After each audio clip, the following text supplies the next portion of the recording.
ബൃന്ദക്കാരായിട്ട് പറഞ്ഞതുപോലെ ഈ രണ്ട് മാഷന്മാരും ഞങ്ങൾ SFI പ്രവർത്തകരെ സംബന്ധിച്ചും വളരെ അടുപ്പമുള്ള പ്രായ വ്യത്യാസത്തിനതീതമായ സൗഹൃദവും വാത്സല്യവും ചൊരിഞ്ഞ രണ്ടുപേരായിരുന്നു ദത്തുമാഷും മുരളി മാഷും.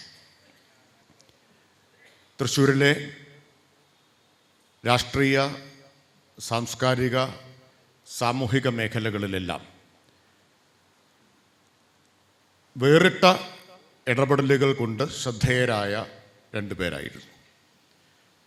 മുരളി മാഷിൻ്റെ കാര്യത്തിലാണെങ്കിൽ അദ്ദേഹത്തിന് സുരക്ഷിതമായൊരു ജോലി ഉണ്ടായിരുന്നു. UGC സ്കെയിലിലുള്ള ശമ്പളത്തിൻ്റെ സുരക്ഷിതത്വം ഉണ്ടായിരുന്നു. വേണമെങ്കിൽ ആ കംഫർട്ട് സോണിൽ അദ്ദേഹത്തിന് കഴിയാമായിരുന്നു. എന്നാൽ അദ്ദേഹം സജീവ രാഷ്ട്രീയ പ്രവർത്തനത്തിൻ്റെ മേഖലയിലേക്ക് ഇറങ്ങി വരികയും സജീവ രാഷ്ട്രീയ പ്രവർത്തനത്തിൻ്റെ എല്ലാ വെല്ലുവിളികളെയും, എല്ലാ പ്രതിബന്ധങ്ങളെയും, പ്രതിസന്ധികളെയും എല്ലാം സ്വയം ഏറ്റെടുക്കുകയും ചെയ്ത ഒരാളാണ്.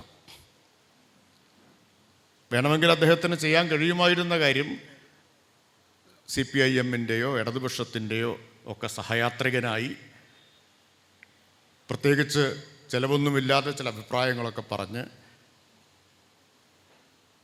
ബുദ്ധിമുട്ടുള്ള സമയത്ത് വേണമെങ്കിൽ വിമർശനവും ഉന്നയിച്ച് ഇങ്ങനെ മുന്നോട്ട് പോകാമായിരുന്നു. പക്ഷെ അദ്ദേഹം സജീവ രാഷ്ട്രീയ പ്രവർത്തനം, CPIM-ൻ്റെ രാഷ്ട്രീയ സംഘടനാ ഉത്തരവാദിത്വങ്ങൾ ഏറ്റെടുത്ത് സാധാരണ ജനങ്ങൾക്കിടയിൽ പ്രവർത്തിച്ചു. ഒരു കോളേജ് അധ്യാപകൻ എന്ന നിലയിൽ ഒതുങ്ങി നിൽക്കുകയല്ല, സാധാരണ മനുഷ്യർക്കിടയിലേക്ക്, തൊഴിലാളികൾ, കൃഷിക്കാർ, നഗരത്തിലെ ദരിദ്രർ, സാധാരണക്കാർ, അവരെയെല്ലാം സംഘടിപ്പിക്കുകയും അവർക്കിടയിൽ പാർട്ടി കെട്ടിപ്പടുക്കുകയും ചെയ്യുന്ന പ്രവർത്തനത്തിലേർപ്പെട്ടു. അപ്പോൾ അദ്ദേഹത്തിൻ്റെ അറിവിനെ, ധിഷണയെ ഒക്കെ ഇതിനു വേണ്ടി കൂടി അദ്ദേഹം ഉപയോഗിച്ചു. അതാണ് മുരളി മാഷെ വ്യത്യസ്തനാക്കുന്നത്. വെറുമൊരു അധ്യാപകനായിരുന്നില്ല എന്നതാണ്. അദ്ദേഹം ജനങ്ങളെ പഠിപ്പിക്കുകയും ചെയ്തു. വിദ്യാർത്ഥികളെ പഠിപ്പിക്കുക മാത്രമല്ല, ജനങ്ങളെ പഠിപ്പിക്കുകയും ചെയ്ത അധ്യാപകനാണ്. കമ്മ്യൂണിസ്റ്റുകാരെ സംബന്ധിച്ച് ഉള്ളൊരു പ്രത്യേകത, അവർ ജനങ്ങളെ പഠിപ്പിക്കുക മാത്രമല്ല, ജനങ്ങളിൽ നിന്ന് പഠിക്കുകയും ചെയ്യും. രണ്ടും പരസ്പര പൂരകമായിട്ടുള്ള കാര്യങ്ങളാണ്. ജനങ്ങളിൽ നിന്ന് പഠിക്കുകയും ജനങ്ങളെ പഠിപ്പിക്കുകയും ചെയ്യുക, അതാണ് കമ്മ്യൂണിസ്റ്റുകാരുടെ രാഷ്ട്രീയ പ്രവർത്തനം. അത് വിട്ടുവീഴ്ചയില്ലാതെ നിർവഹിച്ച ആളാണ് മുരളി മാഷ്. ഇവിടെ മുരളി മാഷെ അനുസ്മരിക്കുന്ന ഈ ചടങ്ങ് നേരത്തെ പറഞ്ഞതുപോലെ തീർച്ചയായും വ്യക്തിപരമായ, വൈകാരികമായ ഒരു അനുസ്മരണത്തിൻ്റെ മാത്രം ചടങ്ങല്ല. ഒരു പൊതുപ്രവർത്തകനെ, പ്രത്യേകിച്ചും ഒരു കമ്മ്യൂണിസ്റ്റുകാരനെ അനുസ്മരിക്കുക എന്ന് പറയുമ്പോൾ ആ അനുസ്മരണം ഒരു രാഷ്ട്രീയ പ്രവർത്തനമാണ്. ഓർമ്മ ഒരു രാഷ്ട്രീയ ആയുധവുമാണ്. അതുകൊണ്ടാണ് വളരെ പ്രാധാന്യമുള്ള വിഷയങ്ങളെ ആസ്പദമാക്കിയിട്ടുള്ള ഒരു ചർച്ചയാക്കി ഈ അനുസ്മരണ സമ്മേളനത്തെ മാറ്റിയിട്ടുള്ളത്. ബൃന്ദക്കാരാട്ട് ഇവിടെ ഹ്രസ്വമെങ്കിലും വളരെ പ്രൗഢമായ ഒരു പ്രഭാഷണം നടത്തിയിട്ടുണ്ട്. ഇന്ത്യയിലെ ഹിന്ദുത്വം എങ്ങനെയെല്ലാമാണ് പ്രച്ഛന്നമായ വേഷത്തിൽ പ്രവർത്തിച്ചു കൊണ്ടിരിക്കുന്നത് എന്ന് വളരെ കാര്യമാത്ര പ്രസക്തമായ രീതിയിൽ ഇവിടെ അവതരിപ്പിച്ചു കഴിഞ്ഞു. എനിക്ക് വളരെ ഗഹനമായൊരു വിഷയം സംസാരിക്കാൻ തന്നിട്ടുണ്ട്. സാംസ്കാരിക പ്രതിരോധത്തിൻ്റെ സാധ്യതകളും വെല്ലുവിളികളും സമകാലീന കേരളത്തിൽ നിന്നുള്ളതാണ്. വളരെ വലിയ വിഷയമാണ്. ഞാൻ നീണ്ടൊരു പ്രഭാഷണമൊന്നും നടത്താൻ ഉദ്ദേശിക്കുന്നില്ല എന്ന് നിങ്ങളുടെ എല്ലാവരുടെയും ആശ്വാസത്തിന് വേണ്ടി ആദ്യം തന്നെ അറിയിക്കട്ടെ. കാരണം ഇപ്പോൾ വേണ്ടത്ര പ്രസംഗങ്ങൾ നടന്നു കഴിഞ്ഞിട്ടുണ്ട്. ഇവിടെ ബൃന്ദക്കാരാട്ട് പറഞ്ഞതിൻ്റെ തുടർച്ചയാണ് എനിക്ക് പറയാനുള്ളത്. യഥാർത്ഥത്തിൽ അല്ലെങ്കിൽ ഞാൻ സംസാരിക്കേണ്ട വിഷയത്തിൻ്റെ പ്രധാനപ്പെട്ടൊരു ഭാഗം ബൃന്ദ ഇവിടെ പറഞ്ഞു കഴിഞ്ഞിട്ടുണ്ട്. രാഷ്ട്രീയം സംസ്കാരം എന്നൊക്കെ പറയുന്നത് വെള്ളം കിടക്കാത്ത അറകളല്ല, ഒന്നും പരസ്പരം ബന്ധമില്ലാത്ത കാര്യങ്ങളല്ല. ഇതെല്ലാം പരസ്പരം ബന്ധപ്പെട്ട കാര്യങ്ങളാണ്. അല്ല, രാഷ്ട്രീയമായ കാര്യങ്ങൾ, സാമൂഹികമായ കാര്യങ്ങൾ വേറെ, സാംസ്കാരികമായ കാര്യങ്ങൾ വേറെ, സാമ്പത്തികമായ കാര്യങ്ങൾ വേറെ. ഇതൊന്നും പരസ്പരം ബന്ധപ്പെടാതിരിക്കുന്നതല്ല. രാഷ്ട്രീയമെന്ന് പറയുന്നത് സാമൂഹികവും സാമ്പത്തികവുമായ സംഭവ വികാസങ്ങളുടെ ആകത്തുകയാണ് രാഷ്ട്രീയം എന്നത്. സാമൂഹിക, സാമ്പത്തിക, സാംസ്കാരിക സംഭവ വികാസങ്ങളുടെ ആകത്തുകയാണ് രാഷ്ട്രീയം എന്നത്. സംസ്കാരം എന്നത് സമൂഹത്തിലെ സമ്പദ്ഘടനയുടെ, സാമ്പത്തികോൽപാദന വ്യവസ്ഥയുടെ മേൽപ്പുരയാണ് സംസ്കാരം എന്നത്. അത് കുറച്ച് സങ്കീർണമായിട്ടൊരു വിഷയമാണ്. വെറും അടിത്തറ മേൽപ്പുര ബന്ധം മാത്രമല്ല സംസ്കാരവും സമ്പദ് വ്യവസ്ഥയും തമ്മിലുള്ളത്. ആ സങ്കീർണമായ മേഖലയിലേക്ക് ഇപ്പോൾ ഈ സമയത്ത് ഞാൻ കിടക്കാൻ ഉദ്ദേശിക്കുന്നില്ല. പക്ഷെ പൊതുവിൽ പറഞ്ഞാൽ സമ്പദ്ഘടനയുടെ, സാമ്പത്തിക ഉൽപാദന വ്യവസ്ഥയുടെ മേൽപ്പുരയാണ് സംസ്കാരം. സമ്പദ്ഘടന, സാമ്പത്തിക വ്യവസ്ഥ സംസ്കാരത്തെ സ്വാധീനിക്കുന്നു. സംസ്കാരം സാമ്പത്തിക, രാഷ്ട്രീയ, സാമൂഹിക ഘടനകളെയും സ്വാധീനിക്കുന്നുണ്ട്. ഇങ്ങനൊരു പാരസ്പര്യം ഇവ തമ്മിലുണ്ട്, അല്ലാതെ വെള്ളം കിടക്കാത്ത അറകളല്ല. ഇന്ത്യയിൽ ഹിന്ദുത്വ ശക്തികൾ, പൊതുവിൽ വർഗീയ ശക്തികളെല്ലാം ചെയ്തുകൊണ്ടിരിക്കുന്നത് മതത്തെയും വിശ്വാസത്തെയും സംസ്കാരം എന്ന് നിർവചിക്കുകയും ആ സംസ്കാരത്തിൻ്റെ മറവിൽ രാഷ്ട്രീയ അജണ്ട നടപ്പാക്കുകയുമാണ് ചെയ്യുന്നത്. അതേറ്റവും ഭംഗിയായി അല്ലെങ്കിൽ കുറ്റമറ്റ നിലയിൽ നിർവഹിക്കുന്നവരാണ് ഇന്ത്യയിലെ ഹിന്ദുത്വ ശക്തികൾ. സവർക്കറെ വൃന്ദ ഇവിടെ ഉദ്ധരിച്ചു. സവർക്കറെ ഒരിക്കൽ കൂടി ഞാൻ ഉദ്ധരിക്കുകയാണ്. സവർക്കറാണ് പറഞ്ഞത്, മിലിറ്ററൈസ് ഹിന്ദുദം ആൻഡ് ഹിന്ദുവൈസ് ആൾ പൊളിറ്റിക്സ് എന്ന് സവർക്കർ പറഞ്ഞു. ഹിന്ദു സ്വത്വത്തെ സൈനികവൽക്കരിക്കുകയും രാഷ്ട്രീയത്തെ മുഴുവൻ ഹിന്ദുവൽക്കരിക്കുകയും ചെയ്യുക. എങ്ങനെയാണ് രാഷ്ട്രീയത്തെ ഹിന്ദുവൽക്കരിക്കുന്നത്? അത് മതത്തിൻ്റെയും സംസ്കാരത്തിൻ്റെയും മറവിലാണ് അത് ചെയ്തുകൊണ്ടിരിക്കുന്നത്. സംസ്കാരം എന്നത് മതപരമായ സംസ്കാരം എന്നതിനെ വ്യാഖ്യാനിക്കുന്നു, അതിനെ രാഷ്ട്രീയവൽക്കരിക്കുന്നു. അപ്പം മതത്തിൻ്റെ, സംസ്കാരത്തിൻ്റെ മറവിലുള്ള മതത്തിൻ്റെ രാഷ്ട്രീയവൽക്കരണമാണ് വർഗീയത എന്ന് പറഞ്ഞാൽ. മതവിശ്വാസവും വർഗീയതയും രണ്ടും രണ്ടാണ്. അത് സഖാവ് ഇവിടെ ഉദ്ഘാടന പ്രസംഗത്തിൽ പറഞ്ഞു. എല്ലാ വിശ്വാസികളും വർഗീയവാദികളല്ല. മഹാഭൂരിപക്ഷവും വിശ്വാസികളാണ് നമ്മുടെ സമൂഹത്തിൽ, മഹാഭൂരിപക്ഷവും. ആ വിശ്വാസത്തെ, മതവിശ്വാസത്തെ സംസ്കാരത്തിൻ്റെ മുഖം മൂടി അണിയിച്ച് രാഷ്ട്രീയവൽക്കരിക്കുകയാണ് ചെയ്തുകൊണ്ടിരിക്കുന്നത്. അതുകൊണ്ടാണ് RSS സ്വയം വിശേഷിപ്പിക്കുന്നത് എന്താ? ഒരു സാംസ്കാരിക സംഘടന എന്നാണ്. അവരവകാശപ്പെടുന്നത് ഞങ്ങൾ രാഷ്ട്രീയത്തിൽ ഇടപെടുന്നില്ല, ഞങ്ങൾ നടത്തുന്നത് എന്താണ്? സാംസ്കാരിക പ്രവർത്തനമാണ് എന്നവരവകാശപ്പെടുകയും സംസ്കാരത്തിൻ്റെ മറവിൽ രാഷ്ട്രീയത്തിൽ ഇടപെടുകയും ചെയ്യുകയാണ് RSS ചെയ്തുകൊണ്ടിരിക്കുന്നത്. അപ്പോൾ മതവിശ്വാസത്തെ സംസ്കാരമായിട്ട് അവതരിപ്പിക്കുന്നു, അതിനെ രാഷ്ട്രീയവൽക്കരിക്കുന്നു, അതിനെ സൈനികവൽക്കരിക്കുകയും ചെയ്യുന്നു. ഇതാണ് ഇന്ത്യയിൽ നടത്തിക്കൊണ്ടിരിക്കുന്നത്. അതിനെക്കുറിച്ച് ഇവിടെ പറഞ്ഞു കഴിഞ്ഞു എന്നതുകൊണ്ട് ഞാൻ അതിലേക്ക് പോകുന്നില്ല.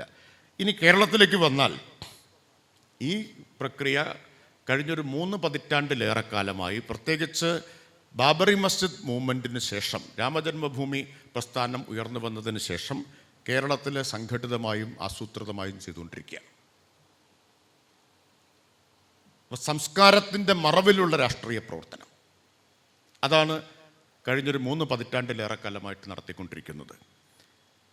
ഇന്ത്യയിലെ അല്ലെങ്കിൽ കേരളത്തിലെ ഇടതുപക്ഷ പുരോഗമന ശക്തികൾക്കുണ്ടായിട്ടുള്ളൊരു വീഴ്ച എന്ന് ഞാൻ തുറന്നു സമ്മതിക്കാൻ ആഗ്രഹിക്കുന്നൊരു കാര്യം, ഈ വർഗീയതയെ നാം നേരിട്ടത് പ്രധാനമായും രാഷ്ട്രീയത്തിൻ്റെ തലത്തിലാണ്, അതിൽ തന്നെ തെരഞ്ഞെടുപ്പ് രാഷ്ട്രീയത്തിൻ്റെ തലത്തിലാണ് എന്നതാണ്. പക്ഷേ വർഗീയത പ്രവർത്തിക്കുന്നത് പ്രാഥമികമായിട്ടും എവിടെയാണ്? സംസ്കാരത്തിൻ്റെ തലത്തിലാണ്, ആശയതലത്തിലാണ്. അതിൻ്റെ രാഷ്ട്രീയമായൊരു വിളവെടുപ്പ് ഇപ്പോൾ നടത്താൻ തുടങ്ങി കേരളത്തിൽ എന്നേ ഉള്ളൂ. പ്രാഥമികമായിട്ട് പ്രവർത്തിക്കുന്നത് സംസ്കാരത്തിൻ്റെയും തലത്തിലും ആശയമണ്ഡലത്തിലുമാണ്. അവിടെ ചെറുക്കുന്നതിന് പകരം നമ്മുടെ ഊന്നൽ മുഴുവൻ വന്നത് ഇടതുപക്ഷത്തിൻ്റെ മാത്രമല്ല, പൊതുവിൽ പുരോഗമന മതേതര ശക്തികളുടെയൊക്കെ ഊന്നൽ മുഴുവൻ വന്നത് രാഷ്ട്രീയ തലത്തിൽ, തെരഞ്ഞെടുപ്പ് രാഷ്ട്രീയ തലത്തിൽ വർഗീയതയെ ചെറുക്കുന്നതിലാണ്.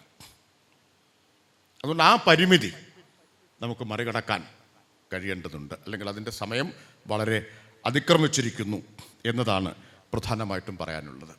ഇവിടെ പറഞ്ഞു 90കളുടെ മുതൽ തന്നെ എങ്ങനെയാണ് ഒരു സാംസ്കാരിക പരിസരം കേരളത്തിലൊരുക്കിയത്. അത് ഹിന്ദുത്വ ശക്തികൾ മാത്രമല്ല കേട്ടോ, ന്യൂനപക്ഷ വർഗീയതയുടെ ശക്തികളും അങ്ങനെ തന്നെയാണ് ചെയ്തത്. വിശ്വാസത്തിൻ്റെ മറവിൽ വിശ്വാസത്തെ സംസ്കാരം എന്ന നിലയിൽ അവതരിപ്പിച്ച് അതിനെ രാഷ്ട്രീയവൽക്കരിക്കുക. എല്ലാ വർഗീയ ശക്തികളും ചെയ്യുന്നത് ഇതേ കാര്യം തന്നെയാണ്. അണിനിരത്തൽ മുഴുവൻ നടക്കുന്നത് വിശ്വാസത്തിൻ്റെ പേരിലാണ്. അണിനിരത്തുന്നത്, മൊബിലൈസ് ചെയ്യുന്നത് മുഴുവൻ വിശ്വാസത്തിൻ്റെ പേരിലാണ്. പിന്നെ അതിനെ രാഷ്ട്രീയവൽക്കരിക്കുകയും ചെയ്യുന്നു. ഇതാണ് നടന്നുകൊണ്ടിരിക്കുന്നത്. ഇപ്പോൾ ഞങ്ങളെല്ലാം കുട്ടികളായിരുന്ന കാലത്താണ് ദൂരദർശനിൽ രാമായണം, മഹാഭാരതം തുടങ്ങിയിട്ടുള്ള സീരിയലുകളുടെ സംപ്രേഷണം നടക്കുന്നത്. ഇപ്പോൾ ഞാൻ ഓർക്കുന്നുണ്ട്, അന്ന് എൻ്റെ വീടിൻ്റെ ചുറ്റുമുള്ള വീടുകളിലെ ആളുകളെല്ലാം, പ്രത്യേകിച്ച് സ്ത്രീകളാണ് കൂടുതൽ വരിക. ഈ സ്ത്രീകളെല്ലാം സീരിയൽ കാണാൻ വരുന്നത് എങ്ങനെയാണ്? കുളിച്ച് കുറിയും തൊട്ട് വളരെ ഭക്തി നിർഭരമായ മനസ്സുമായിട്ടാണ് വന്ന് ഇതിൻ്റെ മുമ്പിലിരിക്കുന്നത്. സീരിയൽ തുടങ്ങിയാൽ പലരും കൈകൂപ്പിയിരിക്കാൻ തുടങ്ങും, പലരും പ്രാർത്ഥിക്കാൻ തുടങ്ങും. ഇങ്ങനെ ഒരു വിശ്വാസത്തിൻ്റെ ഒരു അന്തരീക്ഷം, ആ വിശ്വാസത്തിൻ്റെ അന്തരീക്ഷത്തിൽ നിന്ന് രാമായണം, മഹാഭാരതം എന്നതൊക്കെ നമ്മുടെ സംസ്കാരം എന്ന നിലയിലേക്ക്, അത് സ്വാഭാവികമായിട്ടും നമ്മുടെ സംസ്കാരത്തിൻ്റെ ഭാഗമാണ്. ആ നിലയിൽ അതിന് വലിയ ഒരു സ്വീകാര്യതയും ജനകീയതയും ഈ ദൂരദർശൻ്റെ സീരിയലുകളിലൂടെയൊക്കെ സൃഷ്ടിച്ചെടുത്തു. പിന്നെ നമ്മൾ കാണുന്നത് എന്താ? പിന്നെ കാണുന്നത് വേറൊരു രാമൻ തെരുവിൽ പ്രത്യക്ഷപ്പെടുന്നതാണ്. വിരാട് പുരുഷനായ അക്രമോത്സുകനായിട്ടുള്ളൊരു രാമൻ. ഈ ട്രാൻസ്ഫോർമേഷനാണ് സംഭവിക്കുന്നത്. അപ്പോൾ സീരിയലിൽ രാമനെ കാണുമ്പോൾ അല്ലെങ്കിൽ കൃഷ്ണനെ കാണുമ്പോൾ കൈകൂപ്പി കുളിച്ച് കുറിയിട്ട് വന്നിരുന്ന ആളുകളിലേക്ക് ഈ അക്രമോത്സുകനായിട്ടുള്ള രാമനെ, കൃഷ്ണനെ പ്രതിഷ്ഠിക്കാൻ, അത് വേറൊന്നാണ്. അത് രാഷ്ട്രീയവൽക്കരിക്കപ്പെട്ട സംഘപരിവാർ ഉണ്ടാക്കിയ രാമനാണ്. യഥാർത്ഥത്തിലുള്ള വിശ്വാസിയുടെ രാമനല്ല.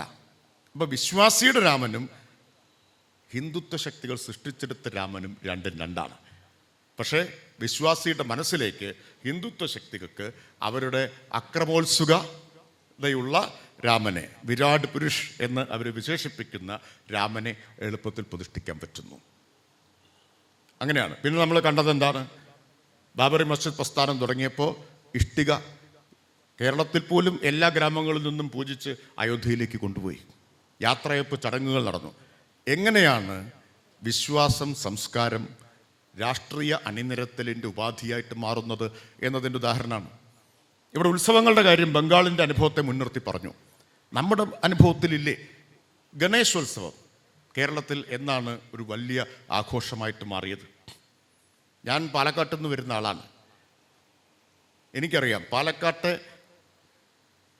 സംഘപരിവാറിൻ്റെ രാഷ്ട്രീയ വളർച്ചയും ഈ അണിനിരത്തലും, ഈ സാംസ്കാരികമെന്ന വ്യാജേന നടത്തിയ അണിനിരത്തലും തമ്മിലുള്ള പാരസ്പര്യം വളരെ പ്രകടമാണ്. വളരെ പ്രത്യക്ഷമായിട്ട് നമുക്ക് കാണാൻ പറ്റും. എന്നാണ്?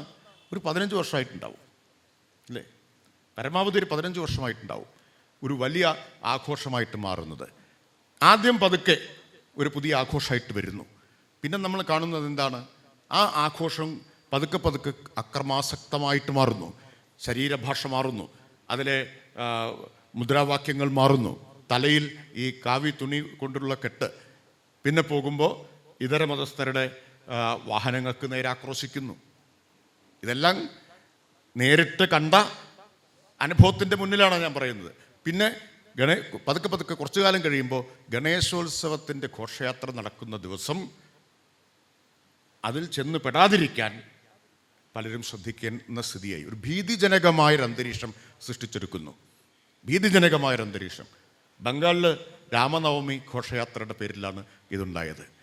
അപ്പോൾ തുടങ്ങുന്നത് വിശ്വാസത്തിൽ നിന്ന് സാംസ്കാരികമായൊരു അണിനിരത്തലായിട്ടത് മാറുന്നു. അതിവേഗത്തിൽ അക്രമാസക്തമായ രാഷ്ട്രീയമായിട്ടുള്ള ഒരു മുന്നേറ്റമാക്കിയിട്ട് അതിനെ മാറ്റുന്നു. ഒന്നുകൂടി പറഞ്ഞാൽ, നമ്മുടെ ശോഭായാത്ര, കാച്ച് ദം യങ് എന്ന മുദ്രാവാക്യം എങ്ങനെയാണ് എളുപ്പത്തിൽ ഇന്ത്യയിലെ അല്ലെങ്കിൽ നമ്മുടെ കേരളത്തിലെ ഹിന്ദുത്വ ശക്തികൾ നടപ്പാക്കുന്നതെന്നതിൻ്റെ ഉദാഹരണമാണ്. ഇപ്പം ശ്രീകൃഷ്ണൻ്റെ ജന്മദിനം ആഘോഷിക്കുന്നതിൽ തെറ്റില്ല. അത് വിശ്വാസത്തിൻ്റെ പ്രശ്നമാണ്. ആ വിശ്വാസത്തെ എങ്ങനെ എത്തിക്കുന്നു? തെരുവിലെത്തിക്കുന്നു. ചെറുപ്പത്തിലെ കുട്ടികളെ പിടികൂടാനും അതുവഴി രക്ഷിതാക്കളെ സ്വാധീനിക്കാനുള്ളതാക്കി മാറ്റുന്നു. അതിൻ്റെ സ്വഭാവം പിന്നീട് വിശ്വാസപരം മാത്രമല്ലാതാക്കി മാറ്റുന്നു. അത് രാഷ്ട്രീയ അണിനിരത്തലിൻ്റെ ഉപാധിയായിട്ട് മാറുന്നു. പിന്നെ നമ്മുടെ മുമ്പിലുള്ള അനുഭവങ്ങളാണ് ഇതെല്ലാം. അപ്പം ഈ നിലയിലാണ് 90കൾ മുതൽ പ്രവർത്തിച്ചുകൊണ്ടിരിക്കുന്നത്. വേറെയും ധാരാളം ഉദാഹരണങ്ങളുണ്ട്. നമ്മുടെ നാട്ടിൽ വളർന്നു വന്ന വളരെ നിഷ്കളങ്കമായിട്ട് ആദ്യം രൂപപ്പെടുത്തിയ വിശ്വാസി കൂട്ടായ്മകൾ പിന്നീട് എങ്ങനെ വികസിപ്പിച്ചെടുത്തു എന്ന് നമുക്ക് കാണാം. അതിൽ ഭാഗവത സപ്താഹ യജ്ഞങ്ങളുണ്ട്, മറ്റു തരത്തിലുള്ള ആധ്യാത്മിക പ്രഭാഷണങ്ങളുണ്ട്. ആ പ്രഭാഷണങ്ങളിലൂടെയൊക്കെ വന്നവരെ പിന്നീട് പതുക്കെ രാഷ്ട്രീയവൽക്കരിക്കുകയാണ് ചെയ്യുന്നത്. ഇപ്പോൾ വളരെ പ്രചാരത്തിൽ വന്നിട്ടുള്ള നാലമ്പല യാത്രകളുണ്ട്. സ്ത്രീകളെയാണ് പ്രധാനമായിട്ടും കൊണ്ടുപോകുന്നത്. ആ നാലമ്പല യാത്രകളിലേക്ക് ഒരു ബസ് ബുക്ക് ചെയ്യുന്നു. ആ ബസ്സിലവരെ ഇരുത്തുന്നു. 2-3 ദിവസമാണെങ്കിൽ ഉടനീളം ബസ്സിൽ കാണുന്ന സിനിമകൾ എന്താണ്, ഏത് തരത്തിലുള്ളതാണ്. ഈ നിലയിൽ വളരെ സൂക്ഷ്മമായിട്ടാണ്, പ്രത്യക്ഷത്തിൽ നോക്കിയാൽ വിശ്വാസം, സംസ്കാരം എന്നൊക്കെ തോന്നും. എന്നാൽ അതിസൂക്ഷ്മമായിട്ടാണ് ഇത് ഉപയോഗിച്ചുകൊണ്ടിരിക്കുന്നത്. അപ്പം അതുകൊണ്ട് ഇവിടെ വരുന്ന ഏറ്റവും പ്രധാനപ്പെട്ട ഈ ഒരു വെല്ലുവിളി എന്താ? വെല്ലുവിളി വിശ്വാസത്തെയും വർഗീയതയെയും വേർതിരിക്കുക, വിശ്വാസിയെയും വർഗീയവാദിയെയും കൃത്യമായിട്ട് വേർതിരിക്കുക എന്നുള്ളതാണ്. 99% അല്ലെങ്കിൽ ഒരുപക്ഷെ 99.9% ആളുകളും വിശ്വാസികളാണ്. പക്ഷേ അവരിൽ മഹാഭൂരിപക്ഷവും എന്തല്ല, വർഗീയവാദികളല്ല.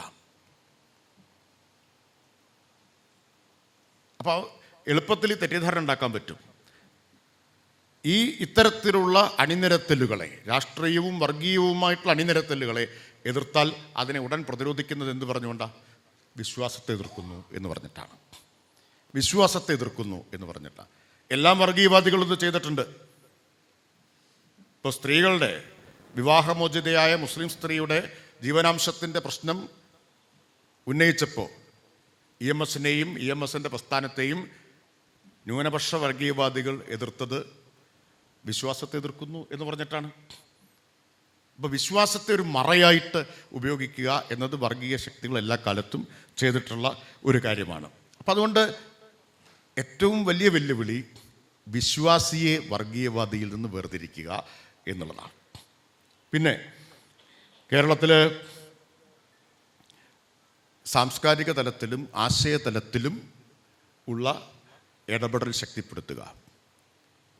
ഇടതുപക്ഷ പുരോഗമന ശക്തികൾ ഒഴിച്ചിട്ട ആ ശൂന്യമായിട്ടുള്ള ഇടങ്ങളിലാണ് ഇവർ കയറിപ്പറ്റിയത് എന്ന് നമ്മൾ ഓർക്കണം.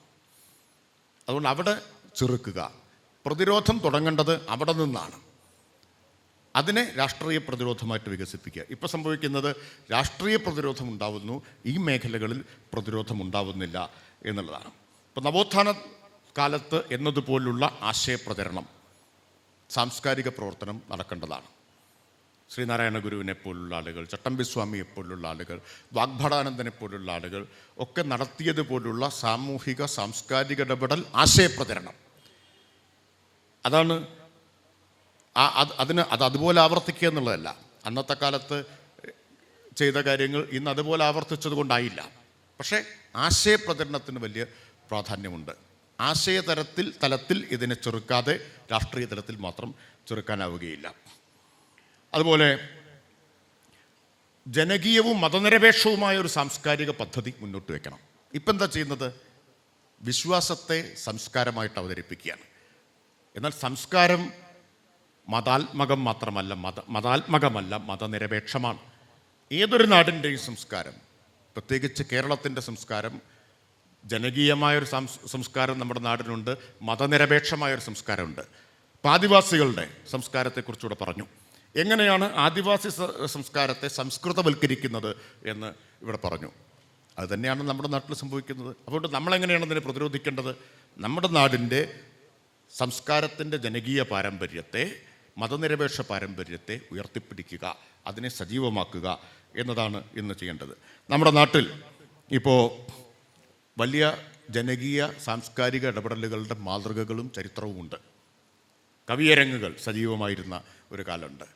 അതുപോലെ നാടൻ കലകളെ ഇതിനുവേണ്ടി ഉപയോഗിച്ചിട്ടുള്ള ഒരു കാലമുണ്ട്. KPSC പോലുള്ള പ്രസ്ഥാനങ്ങൾ കേരളത്തിൽ ഇടതുപക്ഷ പ്രസ്ഥാനത്തിൻ്റെ, തൊഴിലാളി വർഗ രാഷ്ട്രീയത്തിൻ്റെ വളർച്ചയിൽ വഹിച്ചിട്ടുള്ള പങ്ക് എല്ലാവർക്കും അറിയുന്നതാണ്.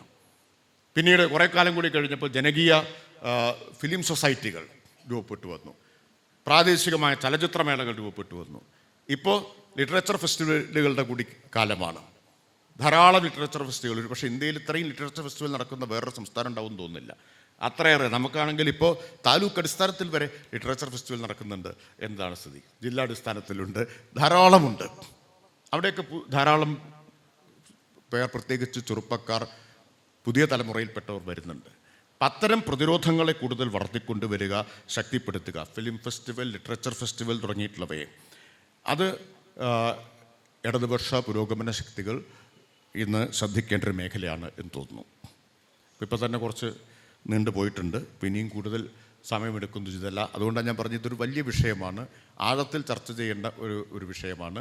ഒരുപക്ഷെ കേരളത്തിലെ ഇടതുപക്ഷത്തിൻ്റെ മുമ്പിലുള്ള ഏറ്റവും പ്രധാനപ്പെട്ട ഉത്തരവാദിത്വവും ഏറ്റവും പ്രധാനപ്പെട്ട വെല്ലുവിളിയും ഒരു സാംസ്കാരിക പ്രതിരോധം ഉയർത്തുക എന്നതാണ്. അതിനുള്ള റിസോഴ്സസ് കേരളത്തിൽ ഇടതുപക്ഷത്തിനുണ്ട്. അതിനുള്ള സാംസ്കാരികവും ബൗദ്ധികവുമായ വിഭവശേഷി ഇടതുപക്ഷത്തിനുണ്ട്. അത് ഉപയോഗിക്കുക, അതിനെ ഒരു കാര്യപരിപാടിയാക്കിയിട്ട് വികസിപ്പിക്കുക, പ്രായോഗിക കാര്യപരിപാടിയായിട്ട് വികസിപ്പിക്കുക എന്നതാണ് ചെയ്യാനുള്ളത്. തീർച്ചയായിട്ടും അത്തരം ചർച്ചകളും അന്വേഷണങ്ങളും കൂടുതൽ ശക്തിപ്പെടേണ്ട, കൂടുതൽ വേഗമാർജിക്കേണ്ട ഒരു കാലമാണിത് എന്ന് ഓർമ്മിപ്പിച്ചുകൊണ്ട് ഒരിക്കൽ കൂടി മുരളി മാഷുടെ ഓർമ്മകൾക്ക് മുമ്പിൽ ആദരവോടുകൂടി തലകുനിച്ചുകൊണ്ട് ഞാൻ എൻ്റെ വാക്കുകൾ നിർത്തുന്നു. എല്ലാവർക്കും സ്നേഹാഭിവാദനം.